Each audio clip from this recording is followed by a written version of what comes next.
For exactly one day, Aliyah Wilson held the richest contract in WNBA history. You probably think her $5 million Supermax is the new gold standard for greatness. But less than 48 hours later, a secret loophole made her record-breaking deal look like a rookie mistake. Aliyah Boston just used the epic provision to leapfrog the MVP and secure $6.3 million. For exactly one day, Aliyah Wilson held the title for the richest contract in WNBA history, a 3-year, $5 million Supermax. However, within 48 hours, the Indiana Fever utilized a specific loophole in the collective bargaining agreement to render that milestone obsolete. This mechanism, known as the epic provision, exceptional performance on initial contract, allows elite young talent to bypass traditional pay scales. By earning an all-WNBA second-team selection in 2025, Aliyah Boston became eligible to renegotiate her rookie deal into a massive 4-year, $6.3 million package. Executive Zach Miller of WME confirmed the specifics of this shift to reporters Alex Valico and Kendra Andrews, marking a definitive transition in league power.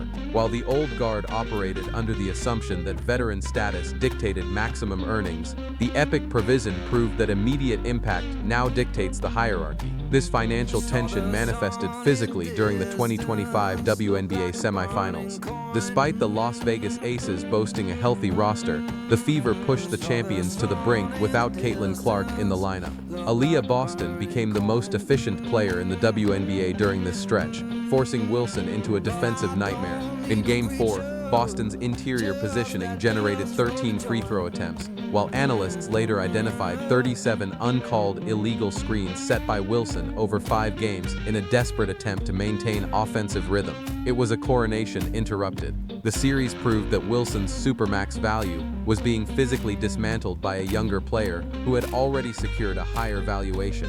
But the contract disparity wasn't just a byproduct of performance. It was the result of a calculated front office maneuver that makes the Aces' current cap structure look like a ticking time bomb. The financial architecture of the WNBA underwent a seismic shift when the Indiana Fever front office, led by Amber Cox, executed a rising cap strategy that fundamentally challenged the league's established spending models. While the Las Vegas Aces relied on the discount model, relying on veteran stars to take less than their market value to maintain a roster, Indiana prioritized long-term scalability. Under this new framework, Aliyah Boston structured her deal to take a smaller $1 million hit in 2026, allowing the figure to eventually climb to 20% of the total salary cap. This tactical maneuver created the cap room necessary for the Fever to reward their supporting cast, specifically signing Kelsey Mitchell to a $1.4 million Supermax while retaining Lexi Hull and Sophie Cunningham. By contrast, the Aces structure is a top-down ecosystem where teammates reportedly took financial hits to accommodate Aliyah Wilson's landmark pay. This creates a volatile environment where the supporting cast is significantly underpaid relative to their production.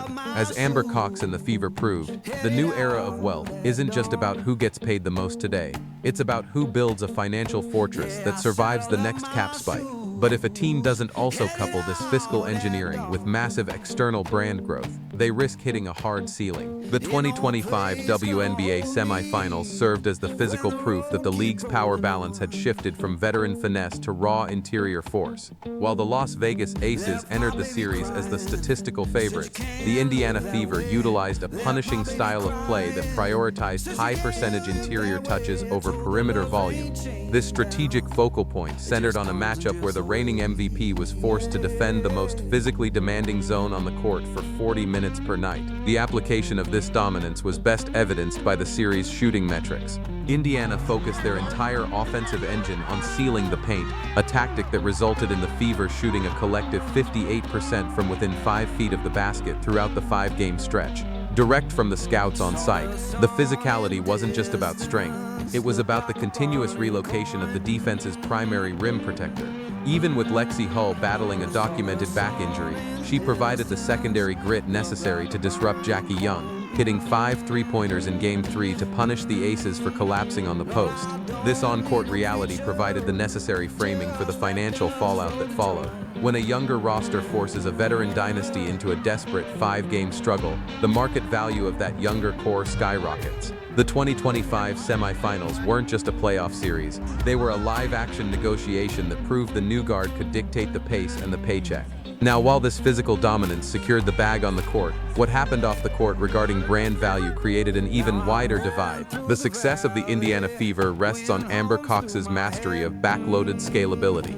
By convincing Aliyah Boston to accept an initial $1 million salary, Indiana bypassed the immediate cap crunch that cripples most super teams.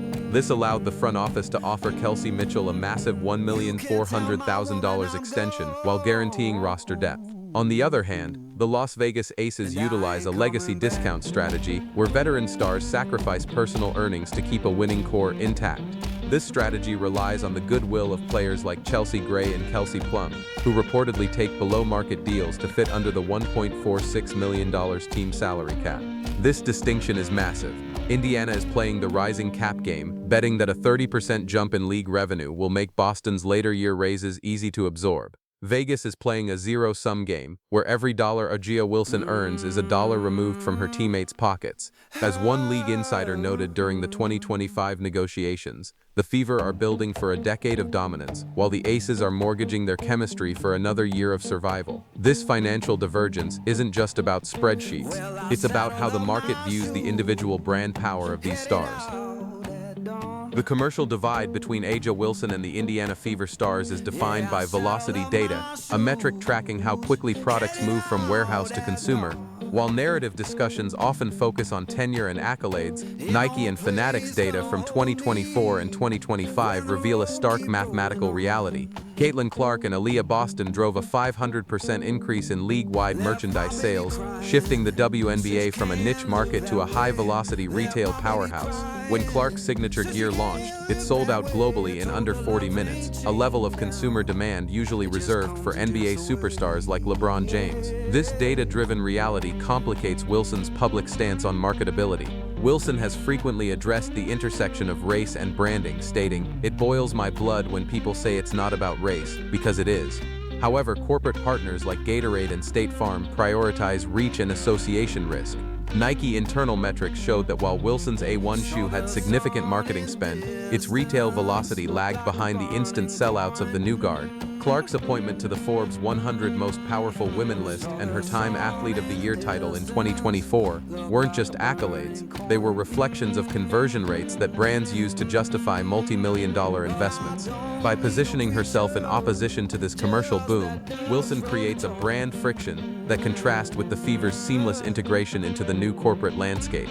This marketing gap is the final piece of the puzzle, setting the stage for a massive industrial shift.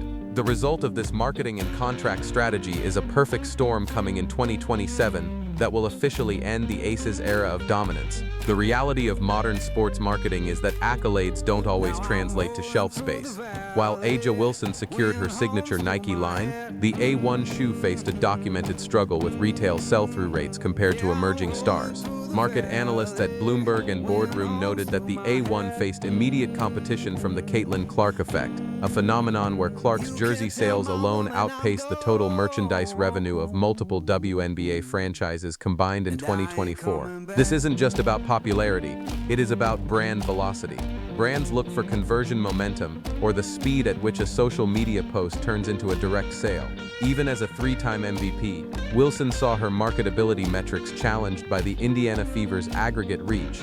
Applying this to the business side, the A1 shoe release focused on legacy branding, whereas Clark and Boston utilized event-driven marketing. For instance, Clark's partnership with Wilson Sporting Goods resulted in the first signature basketball line for a female athlete to sell out in under 24 hours across all major retailers. Wilson, by contrast, leaned into her personal narrative, famously telling the Associated Press in 2024, "I'm not going to sit here and act like I'm not the best player in the world. I know I am."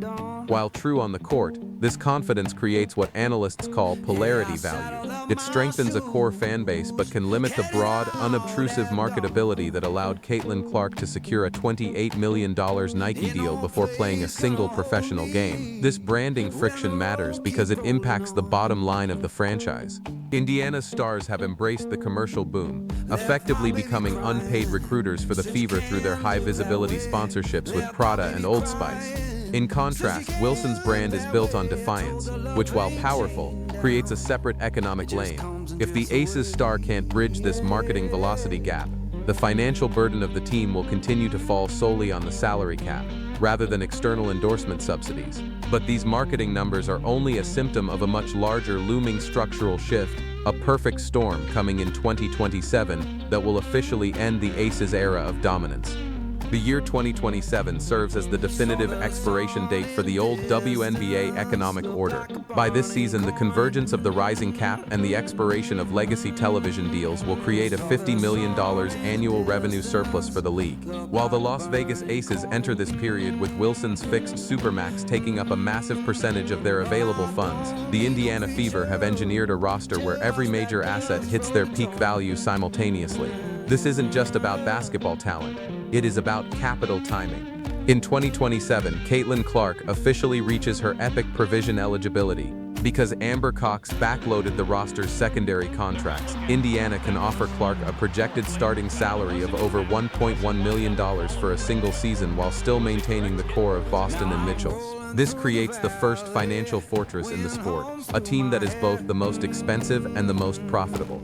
The Aces era was built on the discount model, but the Fever's era is built on economic multipliers. As Caitlin Clark noted regarding the league's expansion, the growth isn't just a moment, it's a new baseline for how we value our time. Reality has officially beaten expectations. The best player in the world no longer earns the most, as Indiana proved that strategic cap management outweighs legacy every time. Wow to woe, the 2027 financial takeover. The financial landscape of the WNBA has shifted to Indianapolis. By 2027, the Fever are perfectly positioned to absorb a second record-breaking deal, likely exceeding $6.3 million total, without losing their depth.